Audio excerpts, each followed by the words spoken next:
The evening sky was painted in shades of orange and purple as two brothers packed up their gym bags after an intense basketball practice. The older brother, a high school senior, had just finished leading his team through drills, while his sophomore brother had stayed late to work on his three-point shot. Both were exhausted but satisfied, their jerseys still damp with sweat as they headed to their car in the nearly empty school parking lot. It was a route they knew by heart, the familiar streets of their Dallas neighborhood where they'd grown up, where neighbors waved from their porches and local shop owners knew them by name. Their father, a respected state senator, had always taught them to carry themselves with dignity and to be mindful of their surroundings. Tonight was no different as they carefully followed every traffic rule, just as they'd been taught.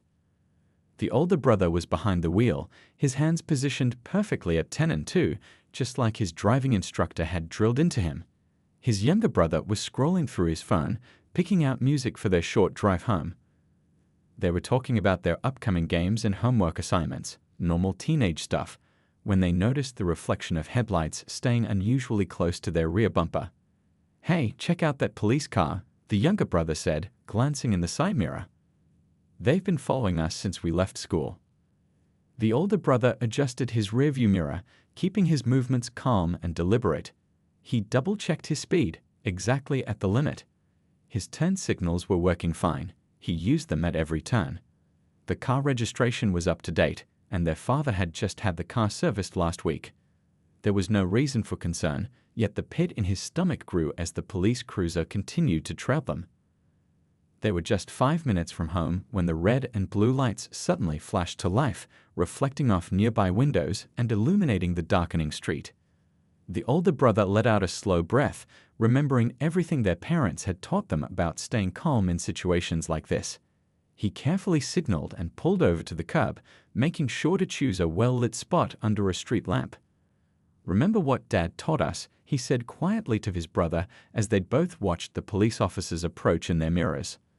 The younger brother nodded, already reaching for his phone to send a quick text message, something else their father had always insisted they do if they were ever stopped. The brothers exchanged a knowing look.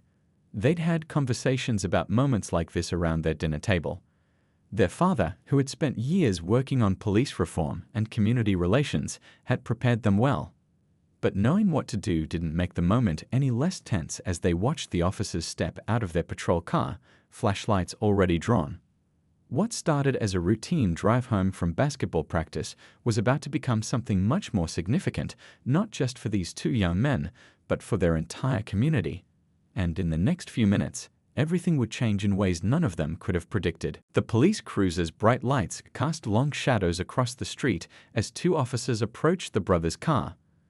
Their heavy footsteps on the pavement seemed to echo in the evening quiet. The older brother kept his hands visible on the steering wheel, just as their father had taught them, while his younger brother sat perfectly still, his phone screen still glowing with the sent text message.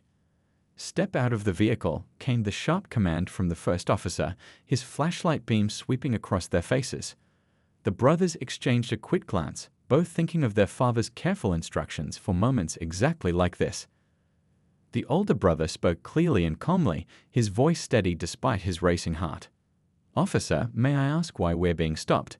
he asked politely, maintaining eye contact through the rear-view mirror. The question hung in the air for a moment, met with silence. Instead of an answer, the command was repeated, this time with more force. The brothers complied carefully, moving slowly and deliberately. The cool evening air hit them as they stepped out, their basketball jerseys still damp from practice. The younger brother clutched his phone tightly, knowing their father would want to know every detail of what was happening. "We're just heading home from basketball practice, officers," the younger brother explained, his voice carrying the same measured tone his father used in courtroom proceedings. He gestured toward their gym bags visible in the backseat. "Our house is just a few blocks away." The officers seemed unmoved by this explanation. "Spread your arms and legs," one officer instructed, moving to pat them down. The brothers complied, sharing another knowing look. Years of family discussions about civil rights and proper police procedure told them this stop wasn't following standard protocol. "We're going to search your vehicle," the second officer announced, already moving toward the car door. The older brother, remembering his father's teachings about constitutional rights, spoke up respectfully but firmly.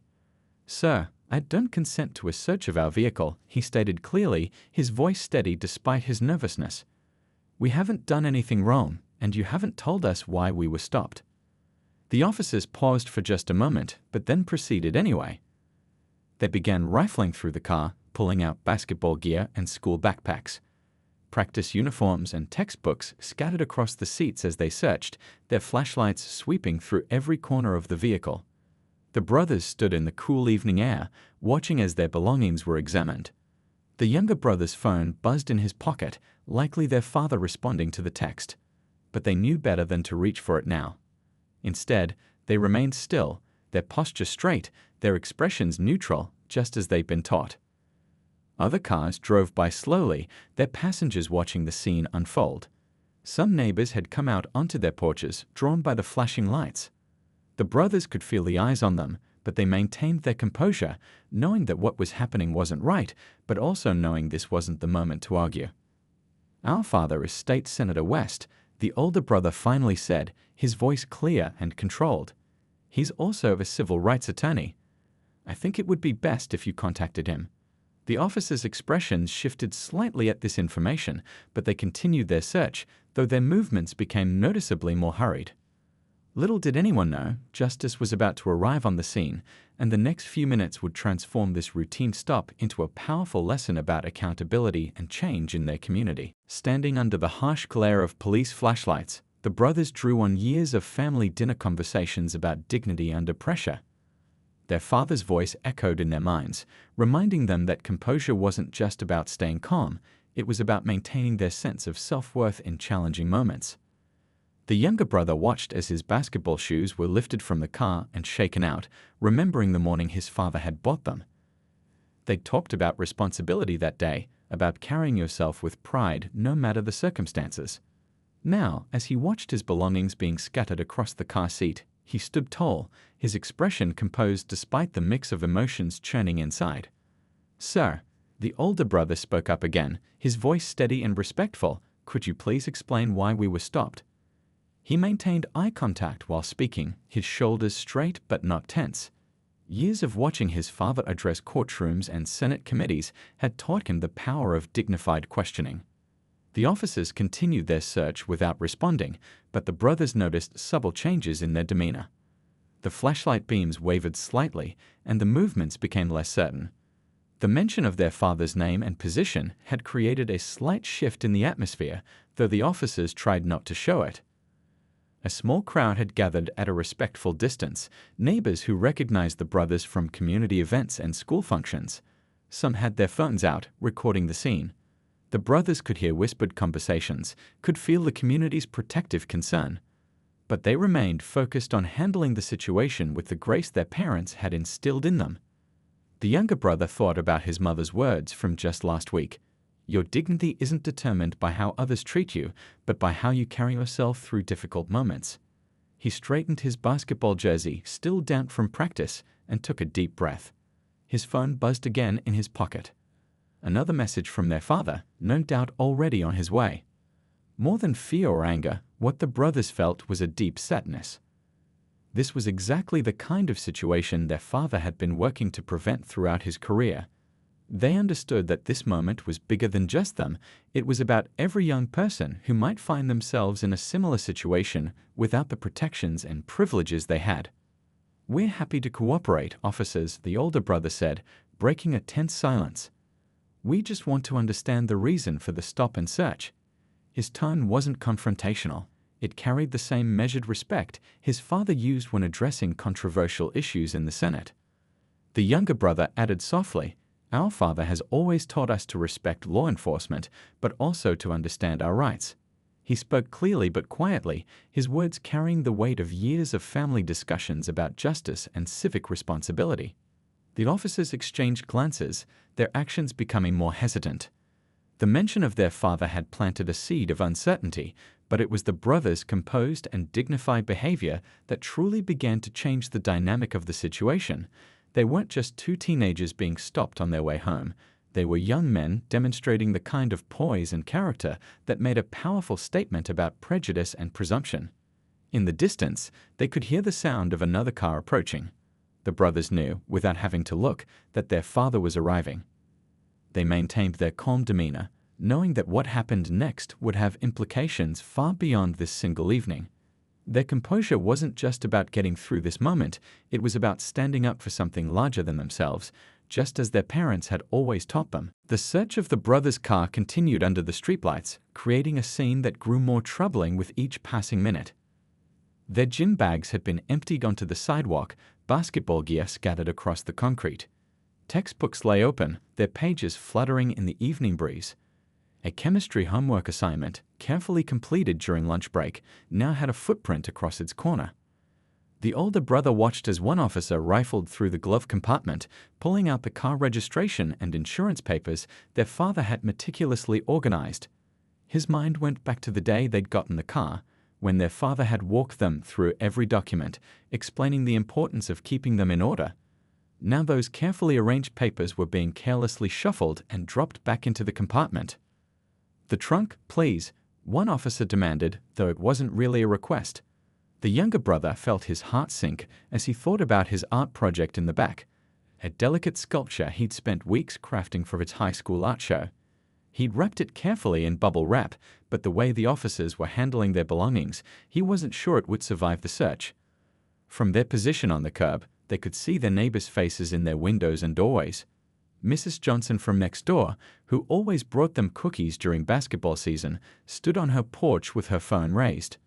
Mr. Thompson, their retired high school principal, had come outside and was watching with a grim expression, his arms crossed over his chest. The officers' search grew increasingly desperate as they found nothing but the normal possessions of two high school students: notebooks, sports equipment, a half-eaten energy bar, some spare change in the cup holder. The younger brother's environmental science project about local water quality sat in its folder, graphs and charts now crumpled from the search. "There's nothing here," one officer muttered to the other, just loud enough for the brothers to hear.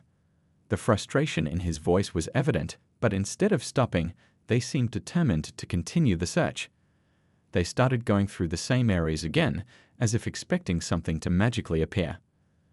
The older brother thought about his constitutional law textbook sitting right there in his backpack. Just last week, they'd studied the Fourth Amendment in class, the very laws that were being violated in this moment. He could practically hear his teacher's voice explaining probable cause and reasonable suspicion, neither of which existed in this situation. A small crowd had gathered now, their phones recording the scene. The brothers could hear whispered conversations about calling the local news station. Their father had always taught them that sunshine was the best disinfectant when it came to injustice, that bringing things into the light was the first step toward change. The younger brother's phone buzzed again in his pocket. Their father's latest text read, 2 minutes away. "Stay calm. You're doing exactly right." The message brought a small measure of comfort, but also heightened their awareness of just how wrong this situation was. They weren't just experiencing this injustice, they were witnessing it as sons of a man who had spent his career fighting against exactly this kind of behavior. The officers had moved to searching under the seats now, their flashlights sweeping across the floor mats. The car's interior light illuminated empty fast food wrappers from their post-practice meal, a permission slip for next week's field trip, and a birthday card the younger brother had bought for their mother but hadn't yet signed. Every item the officers touched told a story, not of suspicion or wrongdoing, but of normal teenage life. Basketball practices, school assignments, family responsibilities, and small moments of joy, all laid bare on the sidewalk under the harsh glare of police flashlights. The scene painted a picture so different from whatever the officers had expected to find, yet they persisted in their futile search. In the distance, they could hear the distinct sound of another car approaching. Both brothers recognized the sound of their father's engine, a sound that usually meant comfort and safety, but tonight carried with it the promise of justice. The officers hadn't noticed it yet, but their time conducting this illegal search was quickly running out. The sound of tires on pavement grew louder, and a pair of headlights swept around the corner. The black sedan pulled up smoothly, its engine purring to a stop about 20 feet from the scene. The brothers felt their shoulders relax slightly, They knew that sound, knew that car, knew what was about to happen.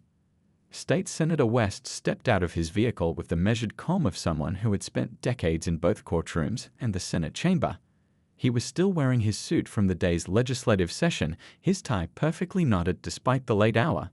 His presence immediately changed the energy of the entire scene. The officers stopped their search mid-motion, hands still buried in the brothers' belongings. The senator's reputation preceded him, not just as a lawmaker, but as one of the state's most respected civil rights attorneys. He approached with deliberate steps, each footfall seeming to echo in the now quiet street. "Good evening, officers," he said, his voice carrying the same authority he used in Senate hearings. "I'm State Senator West. Those are my sons you've detained, and I'd like to know the probable cause for this stop and search." His words were perfectly polite, but there was steel beneath the courtesy. The gathering crowd had grown silent, phones still recording as the scene unfolded. The senator's arrival felt like the moment in a chess match when a master player makes the decisive move. He stood tall under the streetlight, his presence commanding respect without seeking intimidation. "Sir," one officer began, but the senator raised his hand slightly. "Before you continue," he said, "I should mention that I've already contacted the police chief, who is a personal friend. I've also reached out to the department's Internal Affairs Division." He paused, letting the information sink in. "Now, about that probable cause." The brothers watched their father work, seeing in real time what they'd witnessed so many times in his office, the careful application of knowledge and authority in service of justice. They noticed how he positioned himself partially between them and the officers, a subtle but clear gesture of protection. The older officer shifted uncomfortably, looking at the scattered belongings around the car. Basketball shoes, textbooks, and the younger brother's art project lay exposed on the sidewalk, silent testimony to the baseless nature of the search. The senator's eyes took in every detail, his expression remaining professionally neutral even as his jaw tightened slightly. "My sons were returning from basketball practice," he continued, his voice level but firm. "They were following all traffic laws. They're honor students who've never been in trouble. So I'll ask again, what was your probable cause for this stop and subsequent search?" The younger officer started gathering the brothers' belongings, hastily trying to return them to the car. The older officer seemed frozen in place, suddenly very aware of the phones recording the scene, the watching neighbors, and most importantly, the presence of a state senator who specialized in civil rights law. "I spent 20 years working on police reform," the senator said, his voice now carrying to the entire crowd. "I've advocated for better training, better community relations, and accountability. What I'm seeing here tonight is exactly why that work is so important." The brothers stood a little straighter, watching their father transform this moment from a simple traffic stop into a lesson about justice and accountability. They saw in his calm demeanor the same composure he'd taught them to maintain, but now backed by the power to effect real change. A police supervisor's car pulled up, lights flashing but siren silent. The senator nodded slightly. His calls had been efficient and effective. The brothers exchanged a glance, knowing they were watching their father's lessons about justice and civic responsibility play out in real time. "We'll need all of your badge numbers," the senator stated, his tone making it clear this wasn't a request. "And I'll be speaking with your supervisor about proper procedure and constitutional rights." He turned to the newly arrived supervisor, his expression shifting to one of professional courtesy. "Shall we discuss the situation in detail?" The night air crackled with tension and possibility. What had started as an illegal stop was transforming into a moment of accountability, all because their father had taught them to know their rights and to maintain their dignity while asserting them. The brothers could almost see the ripples this incident would create, in the department, in the community, and in the ongoing conversation about police reform. The next morning, the police station buzzed with unusual activity. Word of the previous night's incident had spread quickly, and the atmosphere was thick with tension. The two officers involved sat in separate rooms, filling out detailed incident reports that would be scrutinized by internal affairs investigators. The police chief stood at his office window, watching the growing crowd of reporters gathering outside. His phone hadn't stopped ringing since dawn. Calls from the mayor's office, civil rights organizations, and community leaders. On his desk lay several videos of the incident, sent in by concerned citizens who had witnessed the scene. In the conference room down the hall, the internal affairs team reviewed the dashboard camera footage. Every moment was being analyzed. The initial following of the vehicle without cause, the stop without probable cause, the search without consent. The younger officer's body camera footage showed clear timestamps, 8 minutes of constitutional violations captured in high definition. This isn't just about policy violation, the lead investigator said, pausing the video. This is about public trust. She pointed to the screen where the brothers could be seen standing calmly, their hands visible, while their belongings were scattered across the sidewalk. These young men did everything right, and these officers did everything wrong. Meanwhile, across town, the police academy director was already revising the training curriculum. The incident would become a case study, a perfect example of how implicit bias and procedural violations could damage not only individual careers, but the entire department's relationship with the community. The officers' smartphones kept lighting up with notifications. Their friends and family had seen the viral videos, which had already gained thousands of views overnight. Local news stations were running the story on repeat, showing clips of the senator's arrival and the officers' obvious discomfort when they realized who they had stopped. By midday, both officers sat before the police review board. The older officer, a 20-year veteran, struggled to explain his actions. "We thought," he began, then stopped, realizing there was no justification that would sound reasonable in this room. The younger officer spoke more directly. "We made assumptions," he admitted, his voice heavy with realization. "We saw two young men in a nice car and jumped to conclusions that were completely wrong." His honesty would later be noted in his file, a small point in his favor during the disciplinary proceedings. Down the hall, training coordinators were already setting up new mandatory sessions on constitutional rights and racial profiling. The police chief had made it clear every officer in the department would be required to attend, no exceptions. The incident would serve as a powerful teaching tool about the consequences of biased policing. In the break room, other officers watched the news coverage, some shaking their heads at their colleagues' poor judgment. "Did you see how those kids handled themselves?" one veteran officer asked. "Perfect composure. Meanwhile, our guys couldn't even articulate probable cause." The department's community relations officer was swamped with calls from neighborhood organizations and civil rights groups.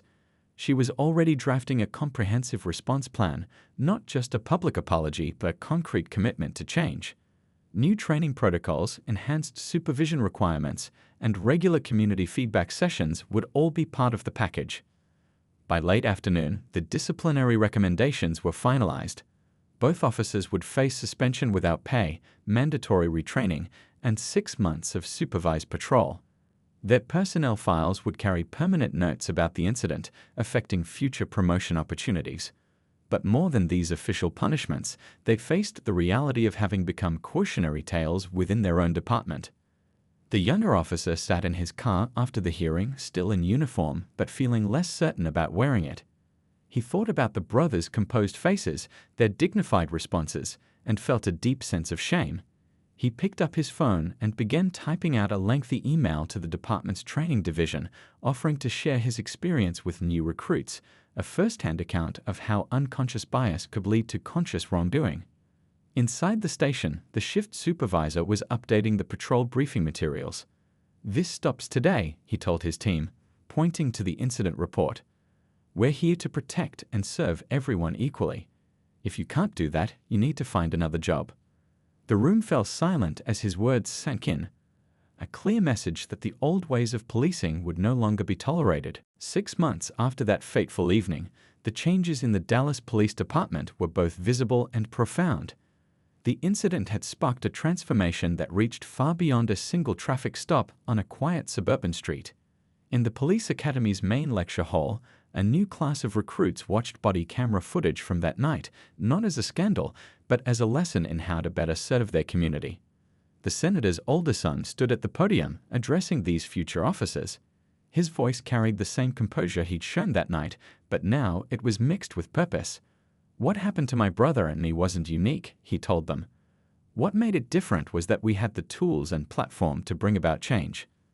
Today, we're here to make sure everyone in our community has that same opportunity." Across town, at the high school gymnasium where it all began, the younger brother was helping organize a youth police basketball tournament. Officers who had completed the new training program played alongside teenagers from the neighborhood, breaking down barriers through shared experience and mutual respect.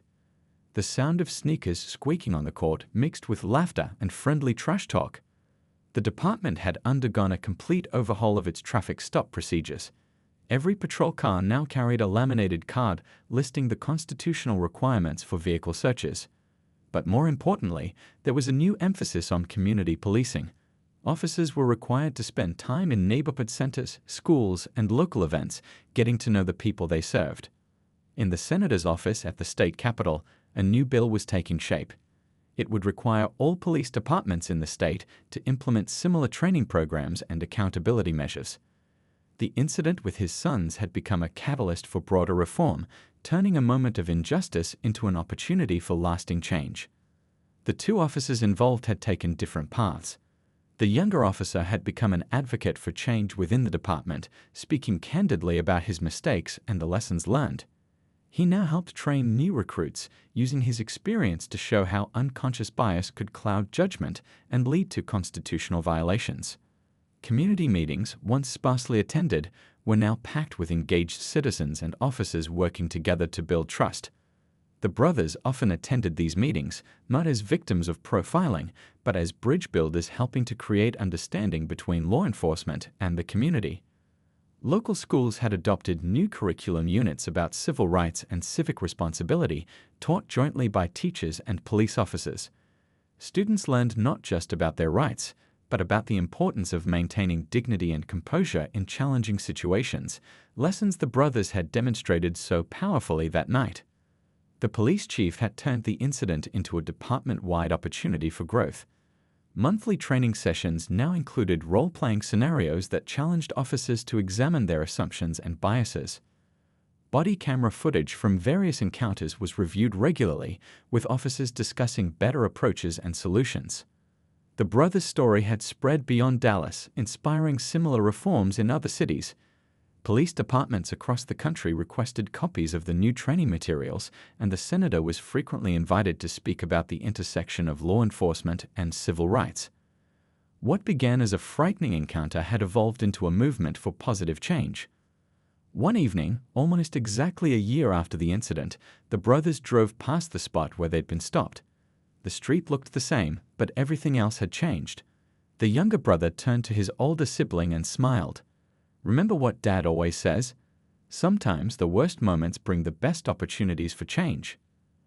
That change was visible in the small details, in the way officers now greeted neighborhood kids by name, in the increased diversity of the police force, in the mutual respect that had begun to replace fear and suspicion. The incident hadn't just led to policy changes. It had sparked a fundamental shift in how the community and law enforcement viewed and treated each other. As their car turned onto their street, they'd passed a police cruiser. The officer inside waved friendly, and they waved back. It was a small gesture, but it represented everything they had worked to achieve: a community where law enforcement and citizens could interact with mutual respect and understanding, where constitutional rights were protected, and where justice wasn't just an ideal, but a daily reality.